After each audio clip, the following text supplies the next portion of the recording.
I'm Alex Radcliffe from Board Game Co. and today I'm doing a solo Sunday and double review. We're going to be talking about Mayor of Chicago as well as Freigard, the two newest games from Impatience's line of mini games, which so far I have been pretty impressed by, and both of these are no exception. So spoiler to the fact, I enjoy both of these, or I wouldn't bother doing a solo Sunday video out of them. But with that said, I'll be diving into both. I'll be going through a gameplay and my thoughts and opinions on both in one video double combo for you. We have Freigard, designed by Rainer Knizia, and we have Mayor of Chicago, designed by Xavier Georges, who I think is a phenomenal designer from like Troyes and a bunch of other games that I think are incredible. Carson City. Make no mistake, Rainer Knizia obviously has his own list of games that are incredibly well received, including some of my favorites such as Ra and the Quest for El Dorado and things like that, Tigers the Euphrates. I'm just making more of a point of Xavier because I think he's a little less well known than Rainer Knizia, despite being pretty well known anyways. Anyways, let's go ahead and dive into this. I haven't decided which one I want to play first, so I don't know. Which one do you think? I mean, this is not a live stream, so you can't really answer. Let's do alphabetical order. We'll do Freigard first over here. We'll do alphabetical order. Again, timestamps to everything, so there'll be gameplay, thoughts and opinions, gameplay, thoughts and opinions, timestamps to all of that. Before we dive into this, I should say this channel is sponsored by Allplay. You can check out more about them, but in general, I don't know why I said that. I think I usually do my reviews usually have more about them at the end of the video. But you can go to allplay.com. This table you see over here that I'll be playing on, this is an Allplay table. These are Allplay shelves, and they have lots of Allplay games, including behind me up here we have Things and Rings, and behind me up here we have Alibis, two of my favorite games from them. I don't know if they're my favorite, but they're definitely up there. Like Alibis is top notch, so is Things and Rings. But go to allplay.com. You can check out all of that. We are going to go ahead and start off this gameplay. So, Freigard is an interesting one. Let me grab a difficulty level because I want to play on a harder difficulty, a medium difficulty. We will play on difficulty level. There's dawn, noon, dusk, and night.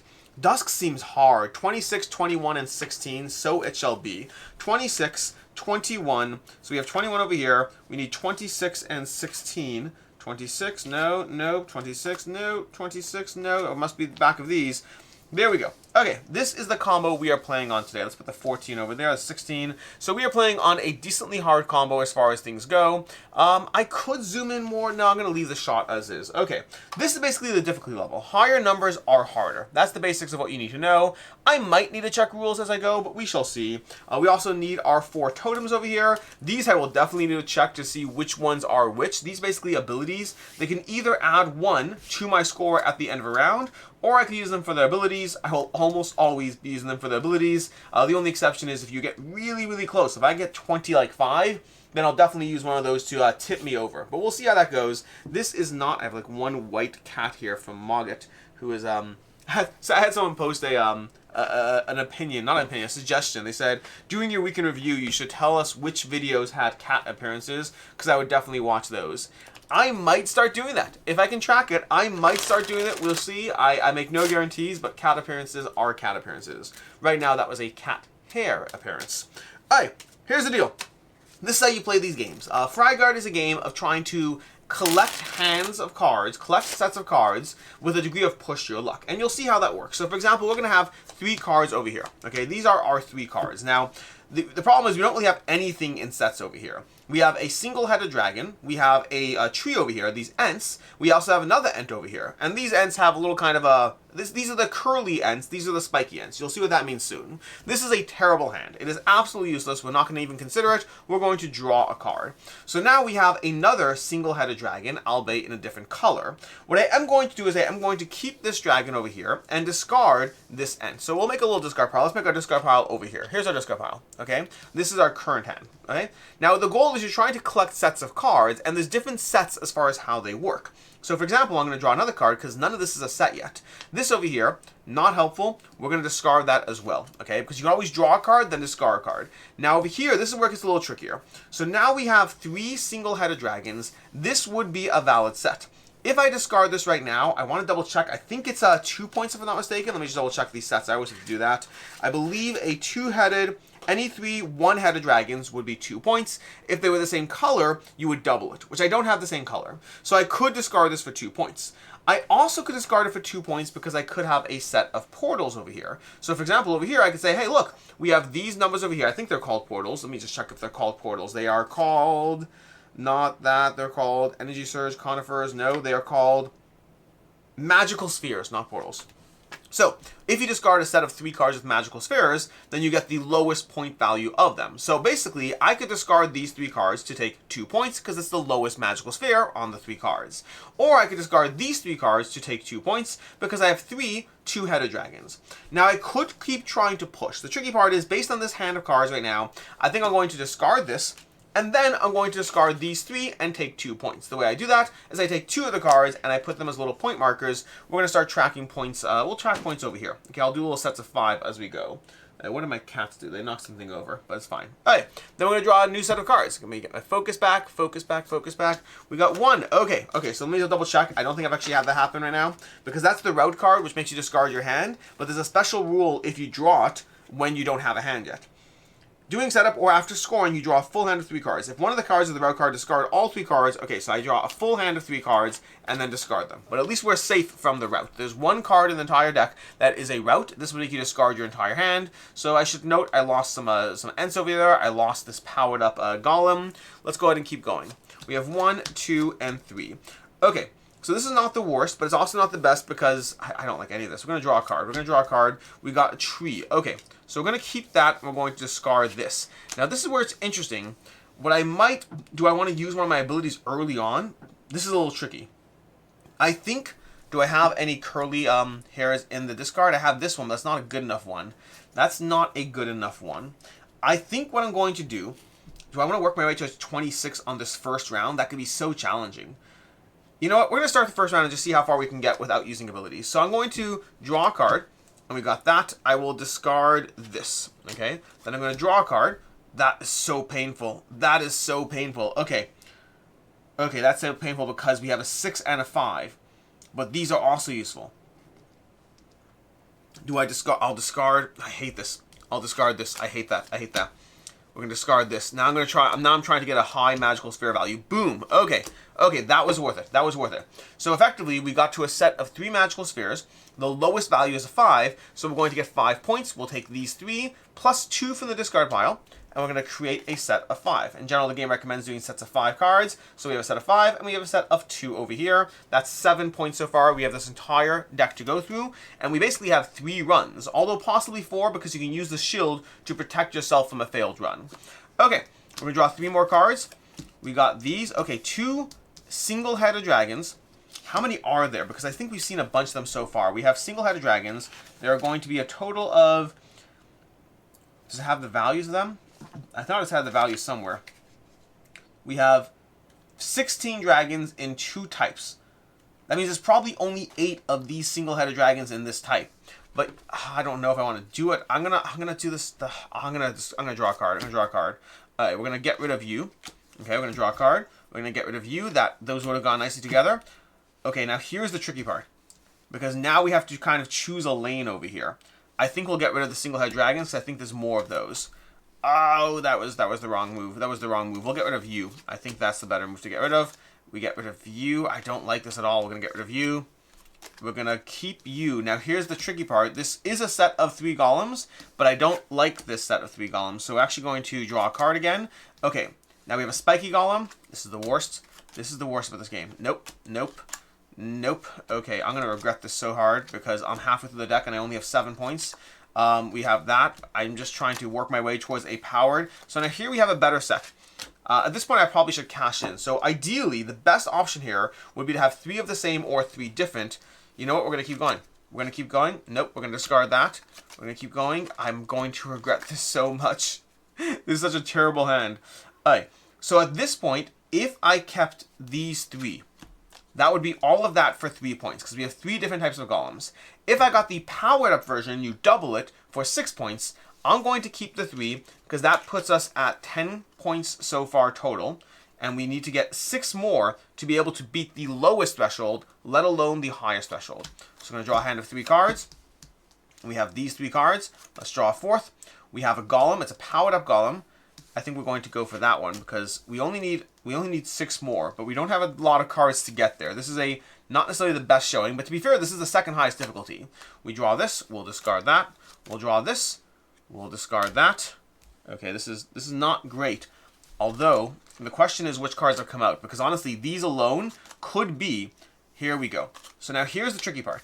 Okay, we're going to discard that. This is a guaranteed 3 points. The question is, and this is where I'm going to go card hunting in the discard, because we basically have 15 golems, 3 different types, which means for each type there's going to be a powered up and a round. There's 5 of each powered up and round.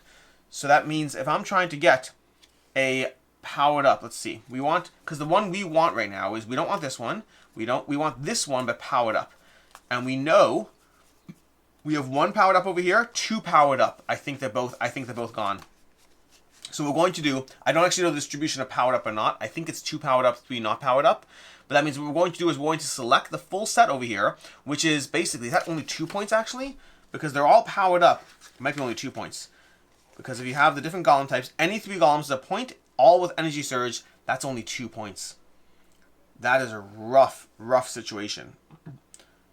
I could do 3 identical golems powered up. Do I have that one? Let me see. 3 identical, not powered up. Oh, but again, I think there's only 2. There must be 3. There must be 3 of each type. Yeah, there are 3 of each type. So if there are 3 of each type, because we see that, that means we know for sure that we can find one of these in the deck and give me my guaranteed 6 points. Unless I took it as points for one of these, but I don't think I did. Let's see what happens. We're going to draw a card. Nothing. We're going to draw a card. Nothing. This is not looking good. I think there has to be one. No? This is not the best showing. Okay, 1 second. So here's the gamble. I could take this, which would be, if I do that, that would be 3 different golems for 3 points, which would bring me to almost 16. But I then have to rely on these 3 being scoreable, which I don't think I can. So I think I am going to discard this and still hope that my math is right. Oh, okay. I think we got it. We discard that. This is going to be 3 different golems, all powered up. We are going to then combine these, and it's going to be, again, 3 points for 3 different golems. Double it if they're powered up, and that's going to be 16 points. So we take these 3, we add 3 more from the discard pile, meaning it's 6 points, but plus I already have these over here. And then we have these last 2 cards, which are going to be nothing over here because they're on their own, and that gives me exactly 16. We have defeated the first boss using none of those. That was, on the one hand, we defeated round 1. On the other hand, we defeated round 1, and the lowest possible score, we have to get to 26 in one of these rounds to get to the higher score. Now, the good news is we didn't use any abilities. So let's talk about abilities. There are 4 different abilities. Ability number 1 is a shield. You can use this ability if you simply don't want to die when you would have failed a boss. And that way you don't lose the game. Ability number 2 is going to be save a card. You take any one card, you put it under the card, and then you can recall it at any point. It can really be helpful, especially if you have like some of those 6 value portals. Sometimes it can be really magical spheres, not portals. Sometimes it can be helpful. Ability number 3 is peer into the future. You specify a type of card. So for example, I could say a curly ent. You have to specify one feature of a type. So I could say I want a 2-headed dragon, or I could say I want a black dragon. But I can't say I want a 2-headed black dragon. I could say I want a powered up golem, or I could say I want a spiky golem. But I can't say I want a powered up spiky golem. That's the general idea. You specify a type and one of the 2 features of that type. Then you go deck hunting until you find it and hope it's the one that helps you out. And then ability number 4 is where you go diving through your discard pile. That to me is the one that gives you the most flexibility and guarantee of getting a strong power up. I think the most points you can get from a single round, you can get 6 for sure. I mean, if you had the ents doubled up, you could have 2, 2, and 1. You might be able to get 10 points from a single set of cards. I have to look at the distribution. Let me see the ent distribution. So we have 1 ent. So on spiky ents, we have 1 with 1, 1 with 0, 1 with 1, 1 with 0, 1 with 1, 1 with 0, 1 with 0. Is there only 1 with 2?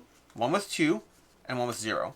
That means you could have 2, 1, 1. You could have, in theory, have 8 points if you have ents. I think that might be the higher scoring value for a single set of 3 cards, which is good to know because I might try to cash in on that later. Anyways, draw 3 cards, and we got, this is currently our starting setup. I'm going to draw a card. We already have double spikiness, but the problem is without an actual spiky ent to help us, double 0 is still 0. But with that said, this is not going to help me at all. I will discard this card over here and we'll see what happens. So we're going to go ahead. We got that one. I'll discard that one. We're getting rid of a lot of our not spiky ents. Okay, we have 2 powered up. That's not bad to begin with. It's not bad to begin with because already it could be a 6 if I get my powered up one. So I could say, I could gamble and go deck hunting for the future, which I think I will do. So I'm going to discard this right now. Do I save this? Are we trying to go full on? Maybe we try to go full on for the 26 this round and see what happens. So I will save this under this ability. I'm going to use Peering into the Future. I should know, by the way, I'm not always sure which ability is which. This is the shield for sure, and I think this is Peering into the Future. I will pair into the future over here, so I'm going to use that. These are now flipped over here. And I'm going to say I want the third type of golem. Okay, wherever it is, the third type of golem, that is the third type of golem. Oh my gosh, that was so good. That was so good, because it's powered up. Okay, this will get shuffled in, by the way, so I'll shuffle that in a second. But that's going to be 6 points already. Also, I probably should have done more math, because if you don't have cards in your discard pile, you actually can't score the maximum points. So if I didn't have those cards in my discard pile, I would have been inefficient on points. That's already 6 points, and those are the first cards of the deck. Again, we are trying to get to 26, which is going to be brutally hard. I don't think I've done 26 at all yet. Anyways, I think the highest I've done until now is 22, but I want a challenge, so let's see how this goes. Alright, we're going to go ahead and do 3 cards. Okay, that's not bad. 3 of these, but again, useless because they're not actually scoring points. We have the dragon over here. I guess I'll discard this over here. We'll see how that goes. I think I had, I don't know. Alright, we're going to draw a card. Got a powered up golem. I'll discard the Ent over here. These Ents are, I don't think the Ents are going to score for me this round. I think I need to focus on other things. We got that one. Okay, so it's not powered up, but it is a 6. We're going to get rid of our Ent, because what happens now is if I can get a 6 over here, then a 4. A 4 is pretty good, but the tricky part is that's also a set right now, which is 3 points. I think I'll do that for the set for 3 points, because 1, 2, 3 different types. 1 powered up, that doesn't help us. That's going to be a set for 3 points, and we are going to put it over here. And now we're already at 9 points out of our 26 that we need. But again, I think we have a banked 6 that we can probably rely on. We got a 5, a that, and a that. We're going to discard, well, we're going to draw first. Okay, so we have 3 single-headed dragons right now. 3 single-headed dragons. I could just take the 3 points and run.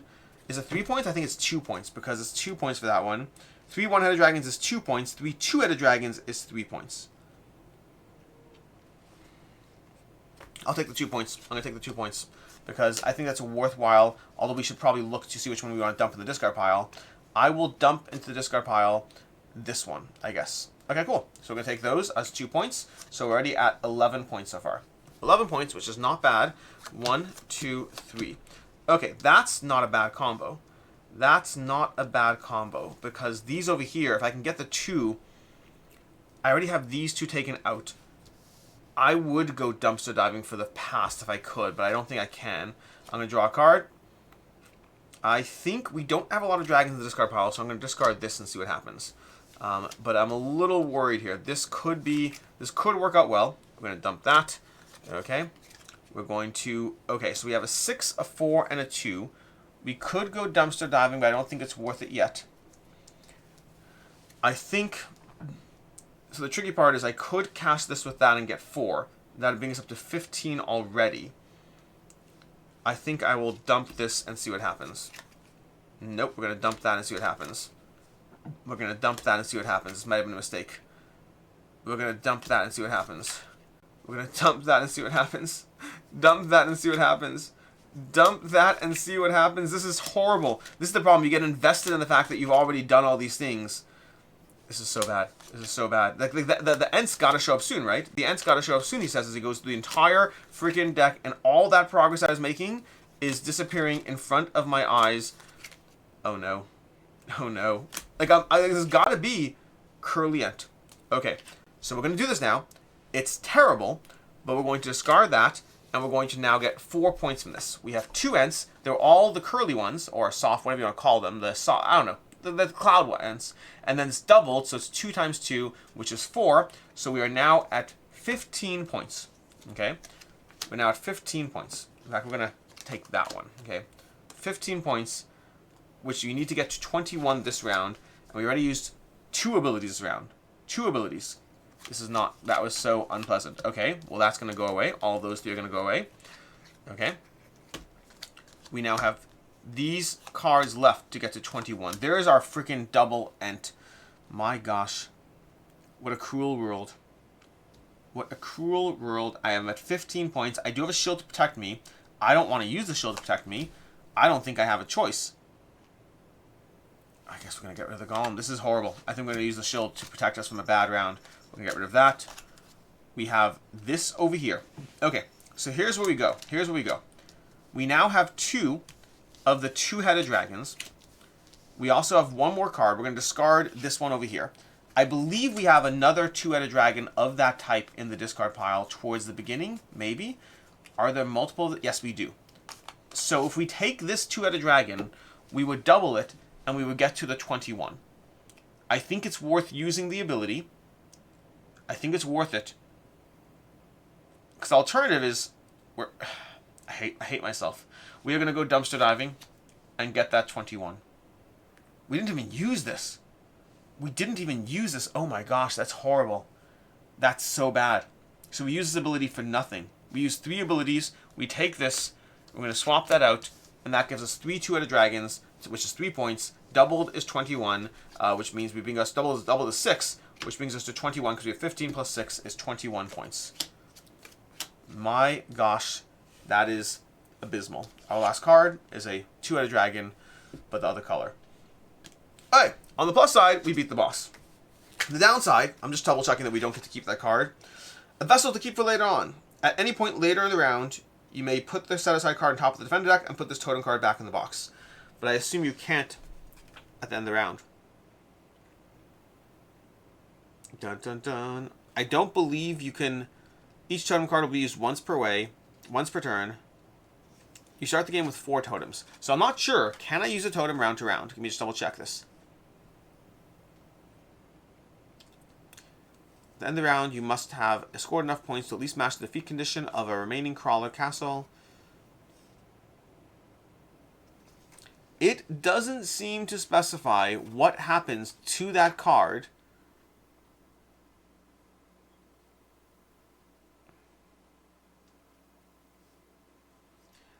I'm going to leave that card there.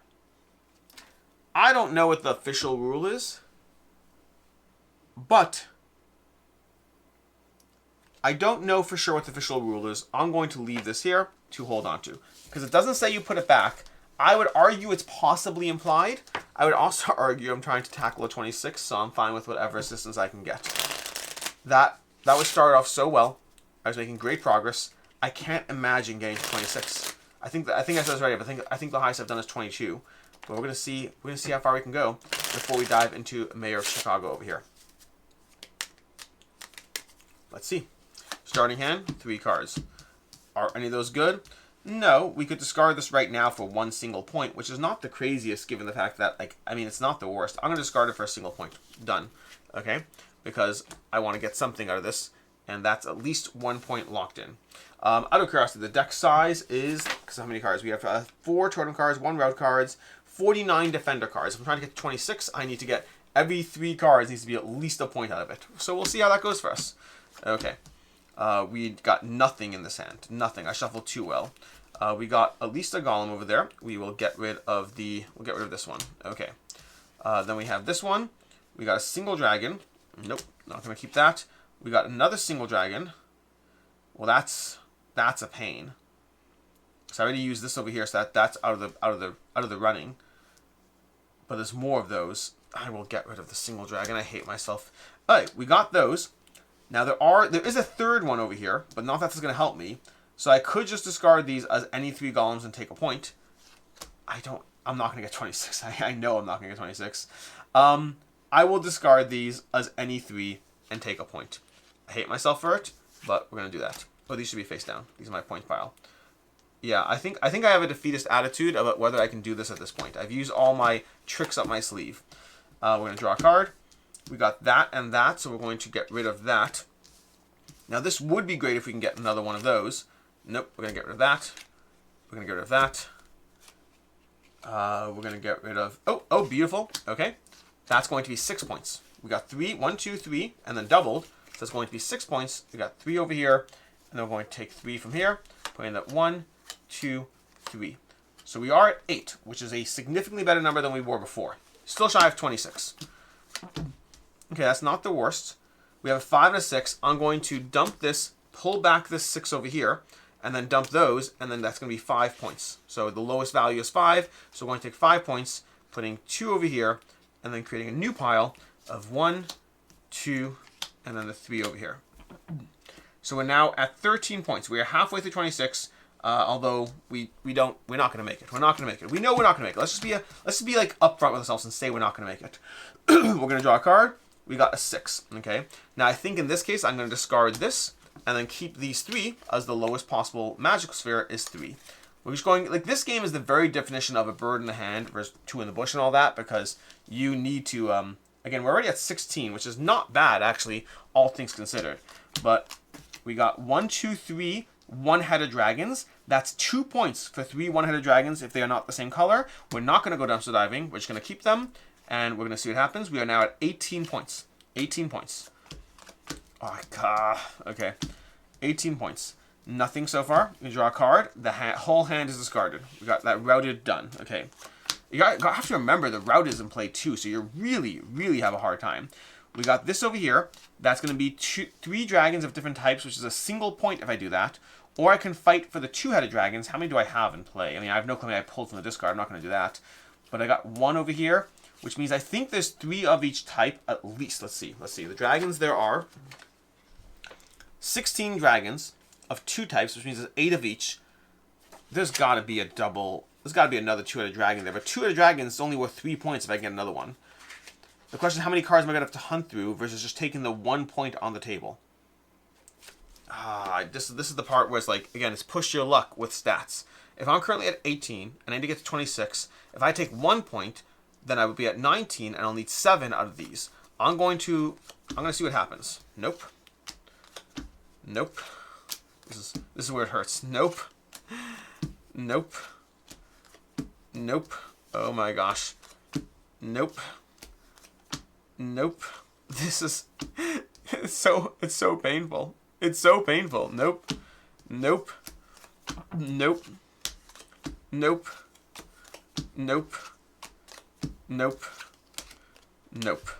Okay. So, we are not done. We are going to use our shield to protect ourselves from defeat. But wow, that was so painful. That hurts. It hurts to talk about, honestly. Now we have a single round with no abilities to see how far we can go. Can we do it? I don't think we can. I don't think we can. But maybe we can get really, really lucky in the shuffle. Maybe. Maybe I'm just going to use my magical skills to, figure out how to just get the right card at the right time and figure it all out.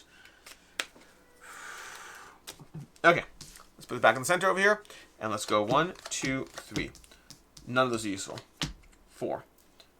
You can go away. You can go away. And you put the discard pile consistent. Okay. No, no, no, no, no, no. I don't like any of this. I'll let you go away. Okay. We got 3 over here. That's the same color. Different colored heads. That's 2 points. We're going to keep these.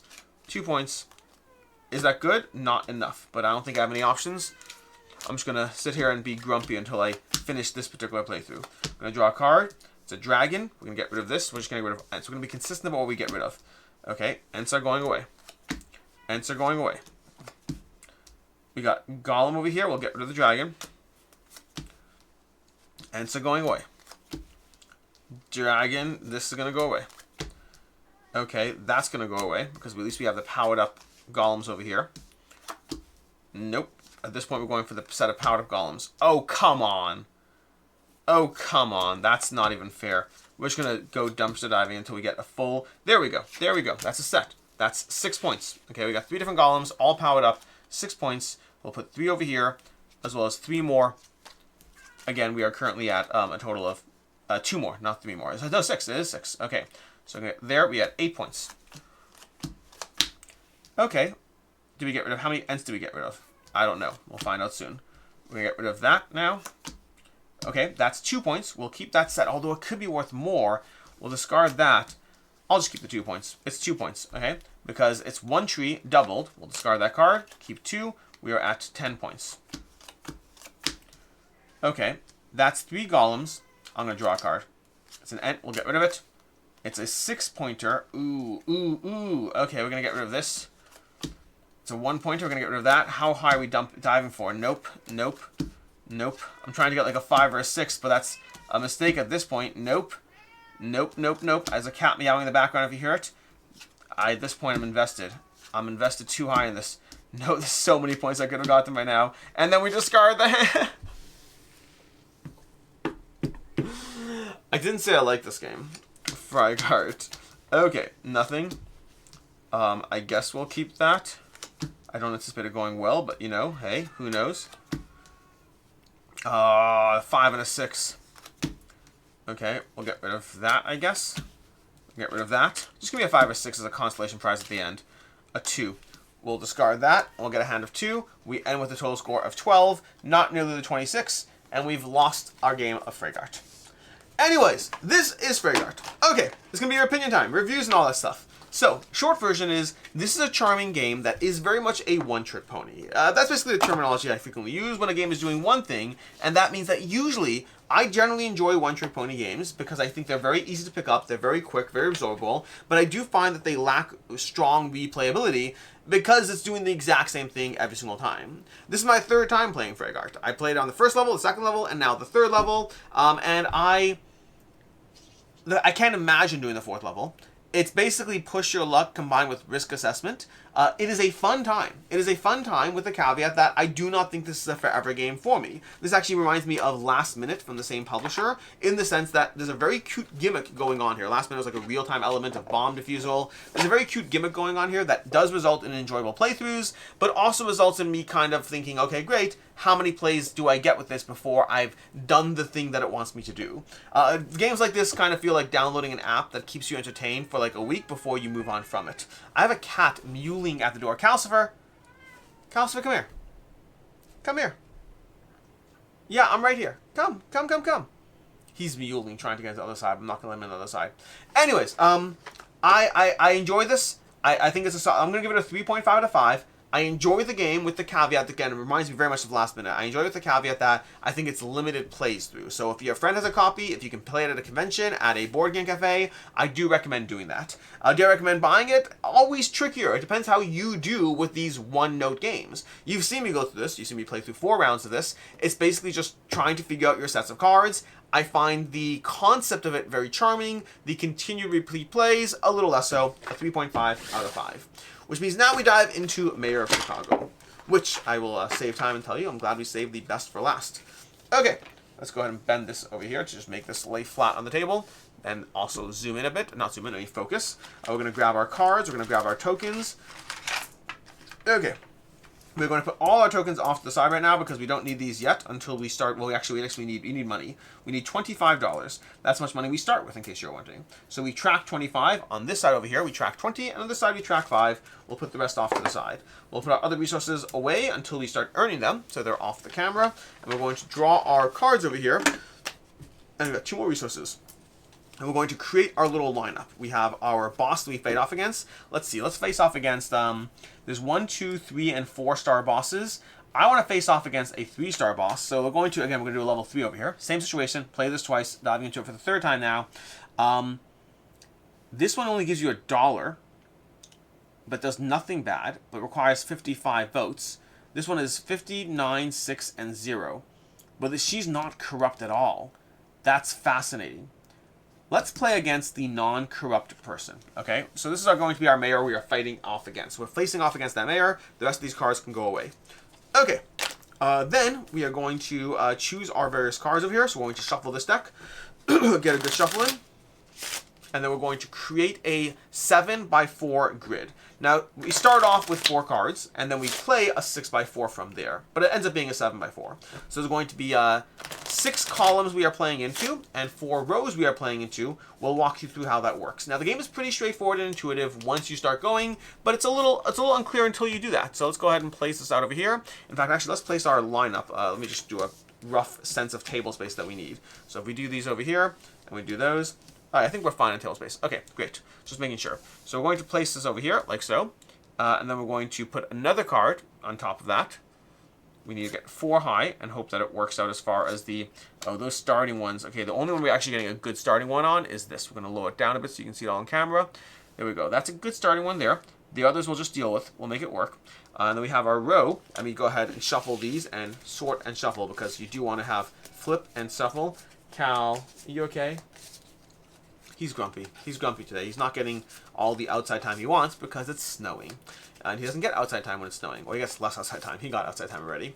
Alright, we're going to be doing a bloody score setting, which will walk you through how these events work as we go. Then there's going to be an affair, followed by violence on trial, a slush fund investigation, a charity concert, and finally, empty promises. Okay, those are going to be the 6 events we are dealing with. Now, I'm not going to focus on these yet. Let's just focus on just starting it off and playing through. We'll place our mayor down over here so we can have her in play. We'll place the deck of cards over here. We have our, I want it for aesthetic purposes, I'm going to bump our currency line up here. We still start with 25. We don't magically bump up how much money we get. So 25 is how we are tracking things. And now we're going to start by drawing a card. Now, this card can be placed into a district like so. So, for example, I could place this over here, which is going to start creating districts. On the other hand, I can look at the card and say, oh, this will cost me 11, or cost me 11, but it will cost me 8 if I have 6 popularity. In this case, that's not particularly helpful, so I'm kind of inclined to create this district over here. I think that's the best way to do it. We're going to place that over there. That's a first action. Okay, so a card can be used to create a district. This is not a bad one. Let's see how this plays out for us. But what's on the other side? We have our 10 or 5. We don't have 15 popularity, though, so that's not going to happen anytime soon. This one is going to be, for each gun, we remove a booze. I'm going to have to double check that one. For each gun, we remove a booze and get 5 coins. That's got to be insane. For each gun, allows you to exchange 1 booze for $5. That could be so interesting. That could be so much money. But it requires investing $10 and not knowing when it will pay off. But I really like the idea of it. For each gun around it, exchange a booze for $5. I'm going to do something crazy. I'm going to buy this card because I think if I can set this card up right, it's going to give me so much money. So I'm going to spend $10 and buy this card, and it's going to go into my own personal fund of assistance where we're going to track it over here. We're just going to put it over here so you know it's in, actually we'll put it up here. So these are the people we know are in play. You can hire a maximum of 10 of those in each game. We're going to draw our next card. This one over here, what does it give us? $14, which I can still afford. And what's that ability? Again, that's for each person around it. Do what? For each person, when you place this, you may copy the ability of any other adjacent assistant. No, we're not going to do that. We're not going to do that. Okay, we're going to place this down, and we're going to place this down over here. Okay, because that's pretty good because it actually sets up a nice 1, 2, 3, 4 gun spot for them, which will explain how that works. But effectively, on a future turn, you can place this into a grid and then look at the surrounding symbols. In this case, we have 4 guns if we do that. And that's also a very good spot to place that, which we'll explain why soon. But right now, all you need to know is I need to get booze because otherwise I can't do much with that.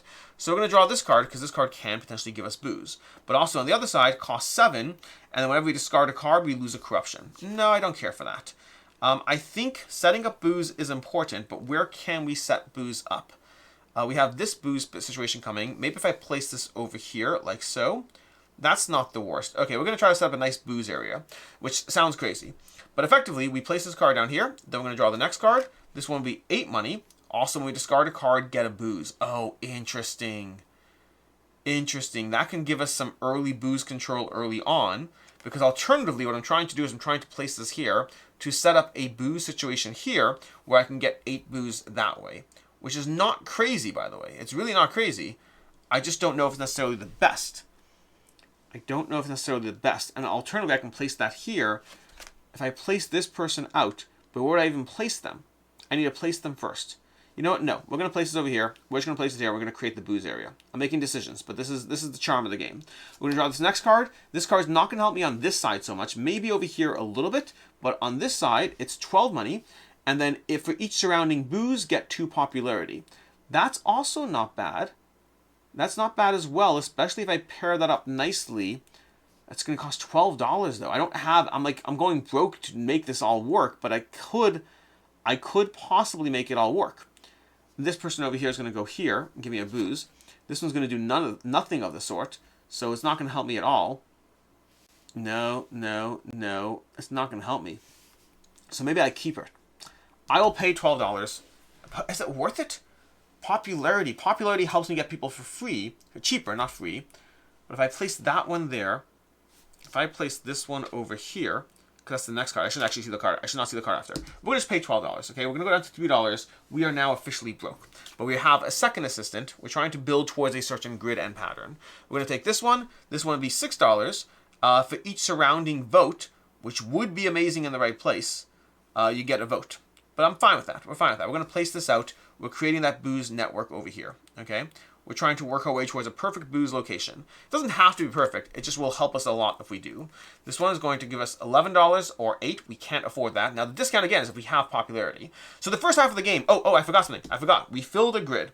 Now, when we filled a grid, this one basically says, for each gun that I have less than my opponent, which I have 0 guns, I either take a corruption or I lose a vote.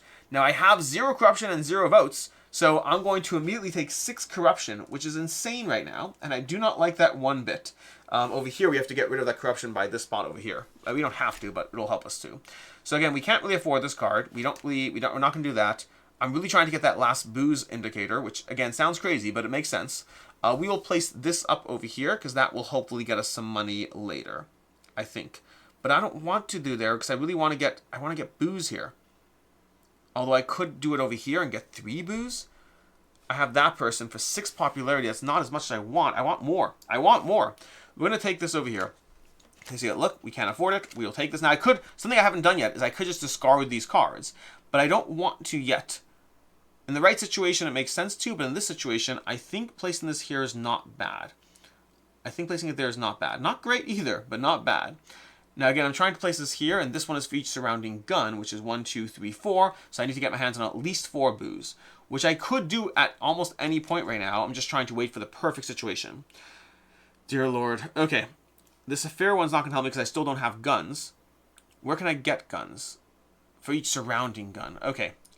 This card over here is going to cost us too much. We can't afford it. We can pay $1 to gain a booze. That would be great. That would be amazing, but we're not going to do that right now.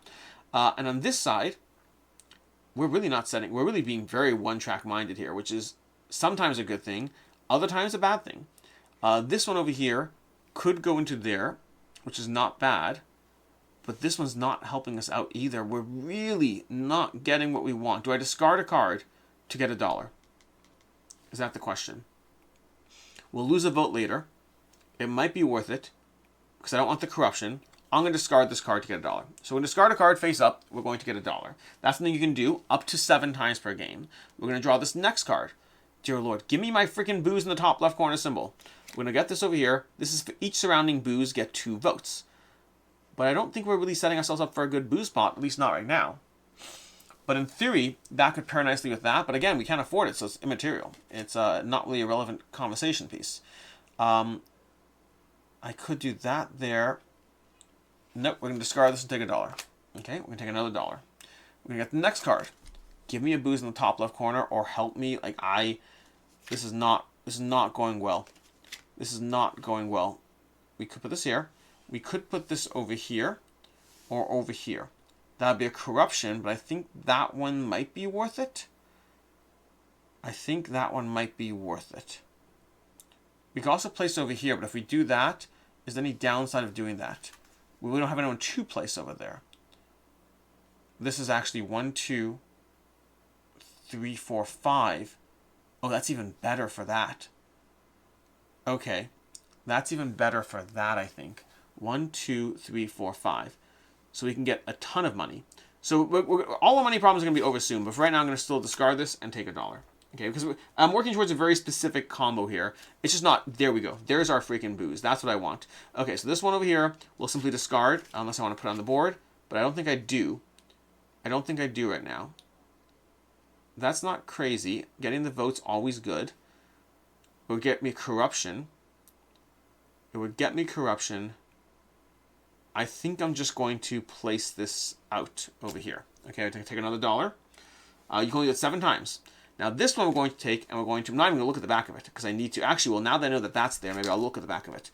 I can't afford it, so it doesn't matter. I don't have $8 yet. I don't have $11. I can't afford it. We will go ahead and take this and place it down over here. Now we're going to resolve this event. For each gun more than my opponent, which I don't have guns, so it's not material, I can either take $1 or pay $1 to gain a vote. But again, immaterial. But what I can do is now I'm going to place a person down. If I go here, it's 1, 2, 3. I don't have a person to place down. Oh, that's so bad. I may have made a boo-boo. In my planning. So we're going to draw. Where's the... If I go here, it's for each gun, but I don't have booze. I can get money. I screwed up a little bit. So the good news is we can probably afford something sooner rather than later, but I did screw up a little bit.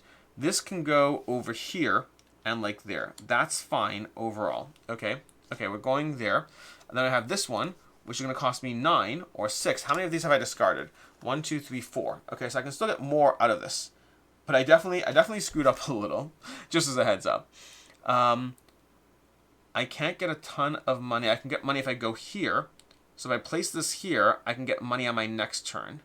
So let's do that, because that also pairs that up nicely. Okay, then this will come out, and I will place this. If I place this here, that's also not the worst for each surrounding booze.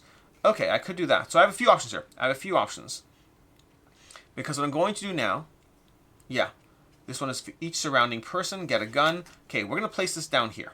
Now you can see a few mechanics finally playing out now that we've basically built most of our city. We're now going to take one of our assistants. I'm going to place this one down, and this one's going to say, for each I'm going to place them down into this grid. Now, first of all, I have 3 vote symbols. Flags are wild. So I either have 2 guns or 3 votes. Because I have 3, I'm going to get 5 votes. The specific order is if you have 1 symbol, you get 1, 2 symbols is 3, 3 symbols is 5, and 4 symbols is 8. But I'm going to get over here. Am I doing this right? No, what am I doing? Yeah, I'm doing this right. I'm going to place this down over here. No, I'm not doing this right. I need to place this down on here. What am I thinking right now? Why am I just, I feel like I screwed up. I feel like I had a pattern because I could do that there. That's what I'm doing. Okay, so I'm going to place this down over here. No, what am I doing? What am I doing? Okay, I'm going to place this down over here. That's going to be 3 adjacent booze symbols. So it's going to be 1, 2, 3. You count the direct adjacencies. You don't count these. These are not here. You're counting these over here. That's going to be 3 symbols. That's going to give me 6 popularity. For each surrounding alcohol symbol, you get 2 popularity. That's going to be that card over here. Which means now I can draw the next card, and I have a slightly higher chance of being able to afford the discount on this, but honestly, this goes nicely over here too, which I do like that for me. So I might place it there and take a corruption. This one would cost me, if I have 9 popularity, then I can get a 6 discount, but I don't have 9 popularity, and I don't have $10. So we're going to place this down here because I think that works out nicely for the votes, and I'm going to take a corruption. So I'm getting very corrupt in this game, because the reason I'm taking a corruption is because I'm not playing it to the leftmost spot. Whenever you go further out, you have to pay extra corruption. I'm going to take this one over here, take a look at it. This one I cannot afford right now. I could place it down over here, which would give me that nice symbol there, but at a cost of corruption. Or I could place it down somewhere. I think I'm going to discard it to take $1. Oh no, I have a booze now. I have booze. What am I doing? No, I don't have booze. I still don't have booze. Sorry. I'm going to discard this and take $1. Okay, we're getting our way towards being able to... I think I got my stuff stuck in a corner in terms of the patterns here. This one's going to come out. It could go nicely in this corner here. It would resolve this event, which for each gun less than my opponent, I lose $1 or lose a gun. And that would lose all my dollars. So if I play a card here, I'm in trouble. This card over here, if I have at least 6 popularity, it costs $7. So I almost need this just out of hand, even though it's really not the best card. So I'm going to take this card, because again, I kind of screwed up the sequencing. We're going to take this card. That's going to cost me 7. Okay. For my next action, I'm going to place this card down over here, which is not the best place for it, for the record. But it's good enough, I think. Alternatively, is there a better place? No, there's not right now. I'm going to place this down over here. That's going to give me 8 booze. Okay, so I'm suddenly going to get 8 booze. Things are going to suddenly start escalating now. If you've thought that I was stuck till now, you're not wrong. I was stuck till now. But this is where things open up. So I now have 8 booze over here because I just put on top of 4 booze symbols. I also, for each surrounding heart, I get a gun and $1. So I go up $2 and 2 guns. Okay, so it still doesn't look great right now, but the next move is where things cash in. Because now my next move, I'm going to take this card, and I'm going to put it down over here. There are 3 money symbols in that specific grid. That means I'm going to get $5. Okay, so I'm going to go from 3 up to 8. But then additionally, this is the part that gets crazy, additionally, because of the fact that I have 1, 2, 3, 4, 5 gun symbols, I can discard 5 booze, and for each booze, take $5, which means I bump up $25, so I go from 8 to 33. That's how much money I have now, which I think was a good move, possibly spent way too much time trying to get there, but I think it's a good move. I also have 2 guns, which is not the best, but I can bump up my guns pretty quickly by going here. I do want to do that because I'm about to resolve this column, which is for each gun less than my opponent. So getting more guns is helpful. So I'm going to flip over this card. I can afford this card. This one specifically is for each surrounding person, I get 2 popularity. I like that. So I'm going to pay all 13 for her. So she's going to drop from 33 to 20. I'm going to take that off. We should have a straight 20. Then I'm going to take this. I'm going to place it down over here in this grid, which is going to be 3 guns, or 5 guns, basically. All right, so I'm going to get 5 guns, going from 2 to 7. But then I'm also going to be able to, for each surrounding person, get 2 popularity. That's 3 surrounding people. So I get 6 popularity, 6 votes, not popularity. So I now have my first votes. Finally, after all this time campaigning in the city of Chicago, I have my first 6 votes. And the grid's not done. I have currently discarded 1, 2, 3, 4, 5 cards. I can discard 2 more cards max. I will get a penalty of 1 vote, by the way. So something I should tell you at this point. I'm trying to beat her votes. I need to get at least 50 votes, and she's actually going to get an extra vote, or, well, I'm going to lose a vote, I should say. So it's functionally I need to get at least 55, plus resolving all these events, because all the events have an in-game effect and an end-game effect. They have both of them over there. All right? But overall, I am pretty happy with how this board is going right now. Now we're going to draw this next card. It doesn't have a great spot for here, or here, or here. So we're going to take a look at it and see what it is. This would cost $5 if I have, what's the ability? What's that ability? When you place this, you may turn an event card upside down. This event will be ignored for the rest of the game. I don't care about that. I don't care about ignoring an event. Do I? This one is for each corruption. Oh, no, I do. I do. Because I'm corrupt right now. I'm corrupt as anything. Okay, we're going to pay for her. She's going to cost us $5. We're going to go down to $15. Okay. Then I'm going to take her, and I'm going to place her down over here, which is going to give me 8 votes. Okay. Now, the truth is I possibly should consider whether to hold on to that, because this is a good spot for gun adjacency if something else counts that. There's another 4 guns around her. But it's fine. I'll leave it alone. 8 votes. We're going to turn this card face down, which means I will no longer be losing $2 in a popularity for each corruption. And at the end of the game, for each corruption you have more than her, which she has 0, I lose $2 or a vote. So yeah, Slush Fund Investigation is not a bad event to turn... Wait, does it say turn face down? Turn the event upside down, because you can't turn it face down. That makes sense. So you turn the event upside down, that event's going to be ignored. Face down just turns it to the other side. Okay, that went well enough, I think. We got rid of that out. Okay, we're going to now draw a card. And this card would work great over here, I think. Also works great over here, honestly. So I might take that card and just deal with the corruption, because none of these other things... Corruption is going to cost me at the end of the game, just for the record, but you can figure that out. This one is for each card I discard, I get $3, but the problem is that's actually a great early game card. At this point, I've discarded 5 out of the 7 cards I'm going to discard. You could discard more. I don't think I will. The other cards you discard have to be face up, and you don't get the $1, but you don't lose the vote. But I don't think I'm discarding more cards, because then you can't build your grid. So I think I'm going to take this, and I'm going to take a corruption to place it down over there. Okay, because we're playing the corruption game, but I think it's worth it if we can build the right centers out, and this, and this are all gold mines. This card over here, what does it do? If I have 12, otherwise it's 10. For each surrounding flag, get 2 votes. Ooh. Ooh, ooh, ooh. So if I go here, that's already 3 surrounding flags, which is not bad. I can make it 4 surrounding flags, at the very least, through placing this. So that would be 8 votes. 8 votes with this person if I buy them. It's a minimum of 8 votes, if I do this right. But I don't think so. I think it works better. I think it works better to just put this down here and take corruption there. Okay, we're going to take corruption over here. 1 more corruption. Then this person over here is going to come out. And we have, if I have at least 8 popularity, I don't. I have $6 for each surrounding heart, get a vote. For each surrounding popularity. But I don't want to do that. I could discard this, but I don't know. As much as I'm trying to build a perfect district here, I don't think I should really try to do that heavily. So I'm going to place this down over here. Okay, we're going to complete the row. We'll resolve violence on trial. For each gun less than my opponent, I don't have less guns than my opponent, so I don't have to worry about that. So then at the end of the game, whoever has the most guns is going to, for each gun more than your opponent, lose $1 and a corruption. I just want to make sure I'm doing that correctly, but I think that's correct.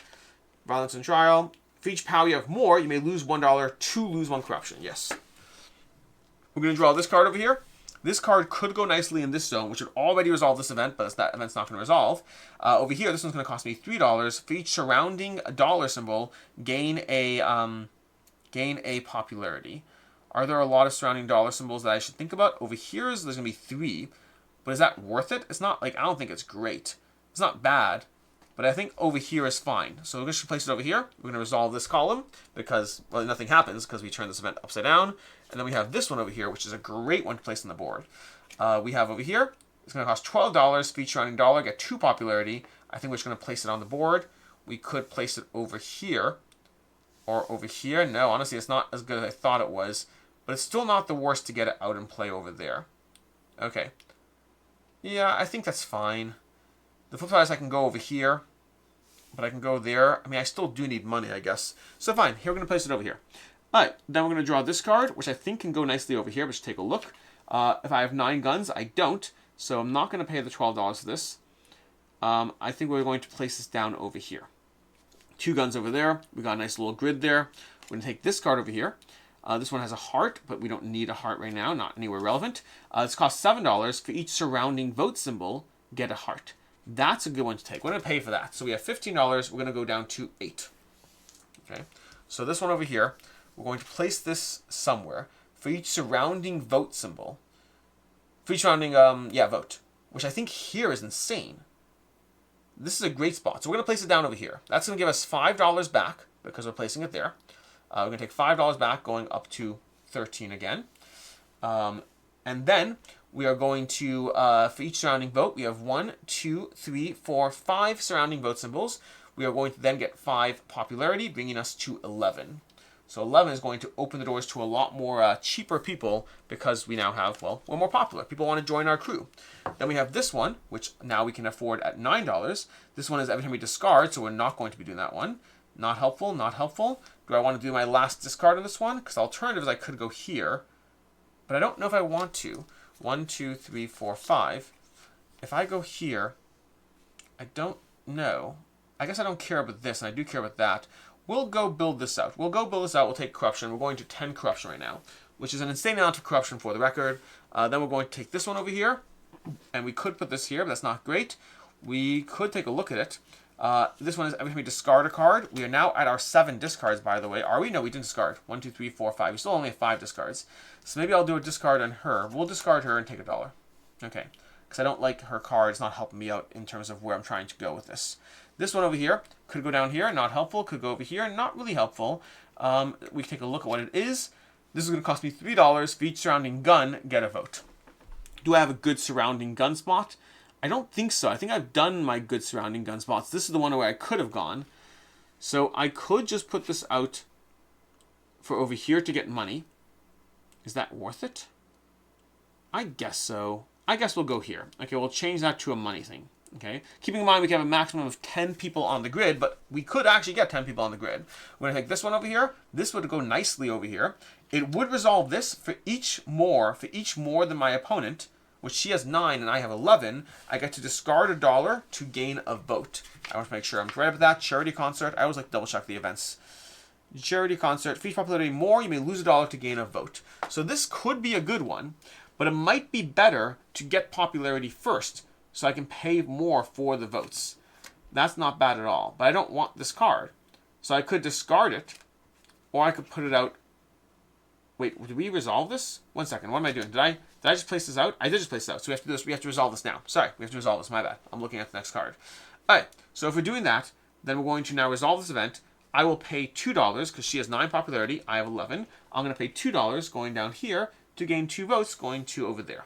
Beautiful. We're now currently at 8 votes, by the way. I need 50. We have 1 column left to go. If that seems not good, I hear you. What can I say? I hear you. We're going to see what we can do over here to get more votes. Okay. We're gonna bribe, cheat, and steal. This can go over here for popularity, but we're going to take a look. That one's not helpful as a character, but I also have 1, 2, 3, 4, 5 characters. 4 more cards. We have. I'm not going to look at the cards. We can go 1, 2, 3, 4, 5, 6, 7, 8, plus the 9th in our hand, which means we're going to be doing 4 cards over here. That's 4 out of the 9. That leaves 5. We can buy 4 of them and discard 1. So this could be our last discard. The question is it worth it? And I don't think it is. I think getting the popularity there is good over here. But will the popularity help us? I don't think so. Lots of the endgame effects right now just have us potentially not losing, which is not great. It's not great at all. So I could place this out. I think I'm just going to place it out. We're going to see what happens. We're going to draw this one. This one lets us get booze, which we don't need right now. At the end of the game, for each booze we have... Oh, that's interesting. Okay, so 1 second. So for each booze we have, we are going to get 1 empty promises. I think it's booze, turn booze into votes, and then lose all your booze. Okay, empty promises. Gain 1 vote for each booze you have, then lose all your booze. Okay, so we're going to do that. So we're going to take this one over here, and we're going to place it down. We want for each surrounding person. So for each surrounding person, we could do this a few different ways. We could go somewhere like over here and get more booze, and possibly less other effects. But if we only have 4 more cards we can place on the grid, and 3 of those spots I want to be here, here, and here, almost certainly, I think that makes more sense. So we're going to go over here. We go on top of this spot over here. That's going to be 8 votes. Okay, by going on that spot, we're going to get 8 votes, and we have 3 surrounding people. Although what I really should do is I should just hire him. I'm going to pay, I have 7 guns, I'm going to pay $10. So I'm going to go down to $0 and see what else we have. We're going to go down to $2, I mean. We could pay booze to pay less, but I don't think that makes sense right now. All right, let's see what the next one is. We have this over here, which could go over here. It could go over here. Here's not bad for our 5th vote spot. That's really not bad. That gives us a lot of flexibility to put our last thingy. This will cost us 7. We don't have 7. For each surrounding vote area. Oh. Okay. For each surrounding vote area, get a vote and $1. This is not a bad one to do. Because if we go here, then we have 1, 2, 3, 4. We're going to hire her. And you might be thinking to yourself, how could you hire her, Alex? You only have $2. Here's a new mechanic we haven't talked about. You can substitute booze for money at a ratio of 1 for every 2. But if you used any booze, 1 or all of it, you gain a corruption. So what I'm going to do is I'm going to pay 3 booze, going down to 0 booze. I'm going to take this off the table. Going down $1. And then going up 1 corruption. So I paid 3 booze and $1 for the $7 I need. She only costs 7 because I have the lower cost. Then I'm going to take her and I'm going to place her down over here, which means I'm going to get 8 votes. Okay, we're going to get 8 votes by going on that spot. So I'm going to go from 8 to 16. Okay. Then the next thing I'm going to do is for each surrounding vote, 1, 2, 3, 4, 5, I'm going to gain a vote and $1. So I now go to 21 votes. And I also get $5. So I go up to 6 over here. Okay, so now we're doing fine-ish as far as things go. Now I have this as my next card. We're still trying to get a nice circle over here because I think I want to go 1, 2, and 3 with my last 3 people. Last 3, 1, 2, 3, 4, 5, 6, 7. Yes. Okay, let's take a look what this has. This has 5 and 3. For each surrounding booze, gain a vote. Is there a good surrounding booze spot? Not strongly. I mean, it might be better than nothing at this point, honestly, because over here I can get 2 over there. Over here, I don't know what I'm going to get yet. The cost of 3 is kind of tempting, but also, no, I don't think there's a better way to do that. Because I could go over here and take money, which does buy me flexibility because I am short on cash. I am short on cash, which could be flexible. So what is this person over here? This person goes here. It's not going to help me in any spot. I think I'm going to buy them. I'm going to spend $3, going 1, 2, 3, and I'm going to buy them. Okay. So that's 3 people. I'm going to be hiring 1 more from these people. Because 1, 2, 3, 4, 5, 6, 7. I already have these 2. I could hire 1 more person. And I could discard 1 card. So the question is now, I could go through a cycle that I think makes sense. This probably should go down here. Almost certainly. So I'm gonna do this in the order that I think makes sense. So now what I'm going to do is I'm going to place this person down over here. Which is going to give me, I'm going to go over here. I'm going to get 8 votes. Because again, a section of 4. So I'm going to get 8 votes, going from 1 to 9 over here. So I'm at 29. Then I'm going to get a booze for each surrounding person, which means I get 8 booze. So I'm going to go to 8 booze because I have 4 surrounding people. That's that spot. Now that I have the booze, I have the flexibility to buy a card if I really want to. Because again, I have 1 more card I'm going to buy. This is not going to be that card, so I'm going to place it down over here. This card is very helpful over here. But let me just take a look at what the card is. We have that. We're going to place it down over here. Okay. Which means now I have these 2 spots and these 3 cards. Let's take a look at what we have. We have number 1. This one's going to give us all of that. I think we'll discard you. I don't think we need money anymore at this point, but I'll take it just in case. I'll take the money. I'll go here. I'll discard you. I'll take $1. do I want to? One second. Let me just check rules. Because here's the thing I need to remember. Because at the end of the game, for each corruption you have, you pay $2 or lose a vote for each corruption you have. So, if that's the case, then a good spot, placing this here, does give me dollars. Like a decent amount of dollars. So that's not the worst one. I'm hedging around the idea that this might be the best place to put it. It gives me $8 back. Costs me 7. Is it worth it? Costs me 7, gives me 8 back. I need money anyway. I'm going to be paying booze for this one, which will give me a corruption, but I don't think I have a way around that. Or I can gamble on what these two cards are. That's the tricky part I'm doing right now. Because I'm 2 more spots. I'm going to go over here and I'm going to go over here. But I don't know. This one is going to be for each surrounding booze, which over here is at least 2. Over here is nothing. I think I'm going to do it. I'm gambling, but I'm going to do it. I'm going to buy this person. They're going to cost me 7. I'm going to pay 2 booze and $3, going down to $0. Then I get a corruption because I spent, oh my gosh, I was at 10 over here. I went to 20. I should be at 11 and then 12. Okay, just as a catch up there. Now that this person's in my supply, I can see the last 2 things. This one over here is going to be, who is this person? Oh, no. This one could have been potentially good. I'll discard this not for $1. Okay, so not $1 in that one. And then this last card is going to go into the grid. But before I do that, we're going to then take these people, place them out into play. This one's going to go up here, where I'm going to get 5 votes, and then 2 more votes because of those. I'm going to get a total of 7 votes, going from 9 to 16 over here, and going to 36. I'm not sure if I'm going to win this. I don't think I'm going to win this, unfortunately. We'll see what happens. I think this is too hard. I didn't make it work. I think I did well. I'm happy with my showing, but I don't think I'm going to win. Then this one's going to go down over here. We're going to get 1, 2, 3, 4. So 8 more votes, going to 4 and 44. So unless there's a way for me to get more votes, which my booze is going to be some, but I think I'm losing too much. And this last card is going to go down into the grid, which is good because every spot you don't place into your grid. I'm sorry this has been tilting upwards. I didn't realize it's been tilting off camera a little bit, but it's actually not a lot. All right. Anyways, every spot on the grid you don't fill is 1 corruption. That one goes down the grid. That resolves this. For each booze, oh my gosh. I think I forgot this one. Empty promises. That was a tactical error. Lose 1 vote for each booze you have.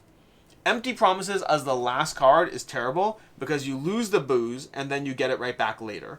But that means I tactically planned around getting a bunch of booze as if that made a difference. But it's not going to help. So I kind of screwed up. So I'm going to lose 6 votes, going down to 8 to 38. Okay, we'll see how badly I did. I did not win. But I had fun. Anyways, now we resolve all the events from left to right of the rest of the events. So we're going to have over here, if you have for each gun more, you lose a corruption and lose a gun. So 6 guns versus 7 guns, so I lose 1 corruption and 1 gun. I could have got some more guns too. That would have been helpful. I should have paid more attention. For each gun less than my opponent, which doesn't matter, because again, the order here is interesting, because for each gun less than my opponent, is that what it is? An affair, I should make sure. An affair. For each power you have less than your opponent, lose a popularity or lose 1 vote, but it doesn't matter, these kind of even out, so that's just brought me to neutrality. Then we have violence and trial. The sequence here is terrible. Violence and trial, for each gun more than my opponent, I lose $1 and lose a corruption. Doesn't matter, I don't have money, and I don't have more than my opponent.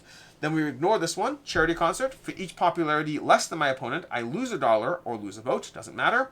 Empty promises, for each booze, gain a vote and lose that booze. So I'm going to lose 6 booze and go back up to 44 over here, which sounds great, but she has 50. Then we're going to resolve these. I discarded 6 people over here. So those 6 people, as much as they brought me money, are going to lose me 6 votes. So I go back down to 38.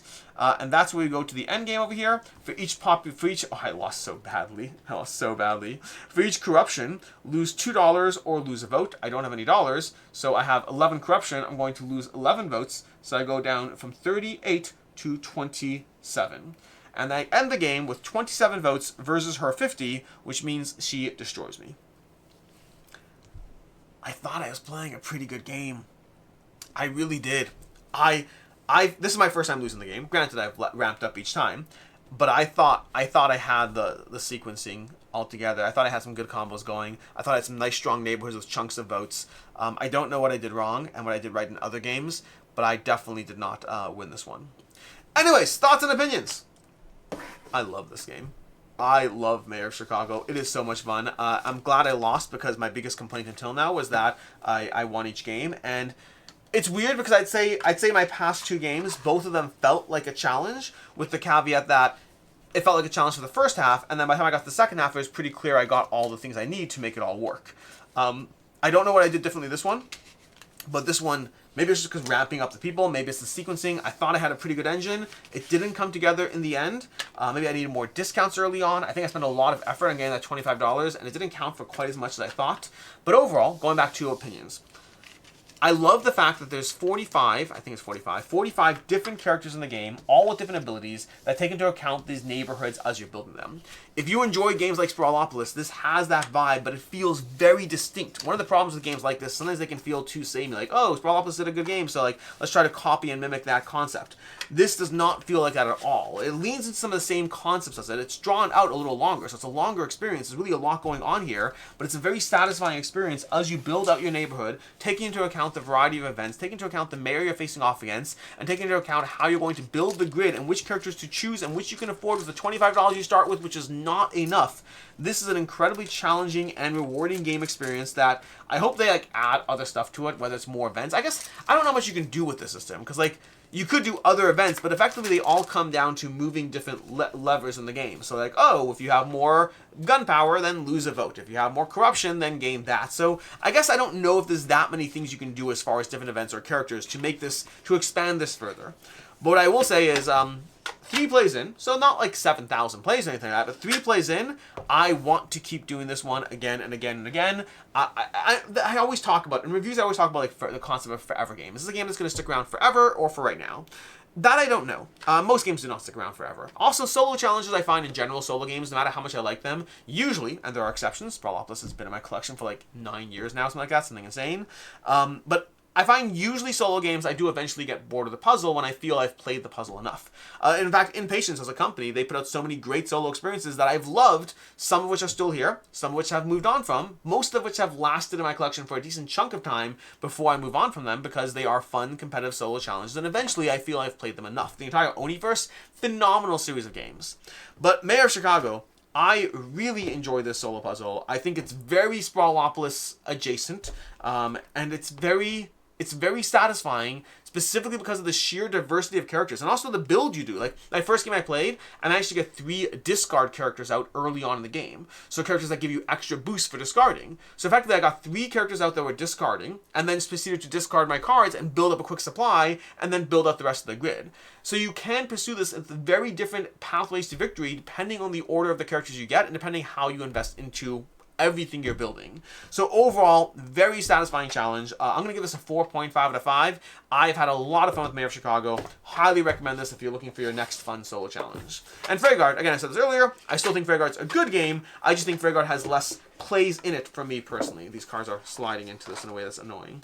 Anyways, that is basically it. That is a gameplay and a review of Freigard and Mayor of Chicago. A 3.5. Good game, worth trying. Not sure about longevity. Great game. Really enjoying this one. Highly recommended from Impatience and Xavier Georges. In any case, until next time, I'm Alex Radical from Board Game Co. Hope you found this review helpful. And as always, I hope you have a good one.